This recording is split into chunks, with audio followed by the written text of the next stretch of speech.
Asalaamaaleykum mbokki internet yu Wassare célébrités dal leen ak jàmm et bienvenue dans votre rubrique sur le plat comme d'habitude kaa yëpp lañu jël defal leen ko sur le plat ngeen tànn si bu leen neex. Bijoux Ngone koo xam ka moo nekk animatrice buñ gën a ràññee foofu sa 2STV nga xam ne saa yu génnee nga gis confrontation boo xam ne bu tàng la Sénégal yëpp di ko suivre moo xam si plateforme yëpp ñëpp a koy suivre bu baax a baax bokk na si émission yi tamit yi nga xam ne Sénégal yi moom lay gën a suivre buñ fàttali ko samedi incha allah sax mu ngi si dalal kii di Wally balaa seck Bijoux Ngone bombale la ñuy yëgal ne moom ak kii di jëkkëram di Ibou Ndaw ñoom ñaar seen diggante yam na fi maanaam Bijoux Ngone signe son quatrième divorce gannaaw moo amee jëkkër amaat jëkkër tas amaat jëkkër tas amaat jëkkër bii tamit nee nañ Bijoux Ngone tas na c'est quoi le problème est-ce que caractère bu mu am la wala góor ni maanaam ko ñoom kenn du ñoom ba lu leen wax ak yéen la en tout cas fu mu toll nii kii di Bijoux Ngone waa Kawtef ñu yëgal ni moom tas na même bu fekkee temps yi déggoon nañ ci yenn rumeur ñu naan am na wala amul dafa mel ni nag bii moom confirmation bi la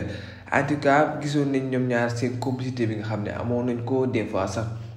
c'était rare ngay gis kii di Bijoux Ngone kenn mun la wax yeneen jëkkër bi passé mais kii des fois nga ko doon gis di ko gisaat ñu ànd jëkkër Bijoux Ngone ngi peut-être complicité bu ñu amoon ak mbëggee bi nga xam ne moo doon daw seen diggante waaye tey nag comme ñu ko waxee sëy dagan na waaye tamit tas dagan na même fekkee sax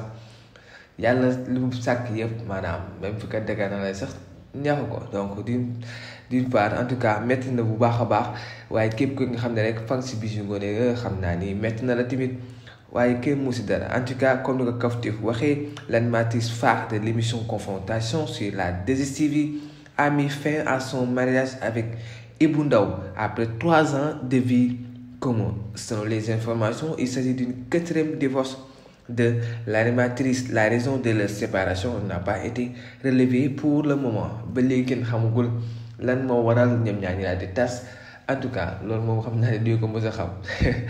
en tout cas li ngeen lu leesu leer ba wóor mooy kii Bijoux Ngone moom daal sëyam bi tas na bi moo nekk maanaam quatrième tasam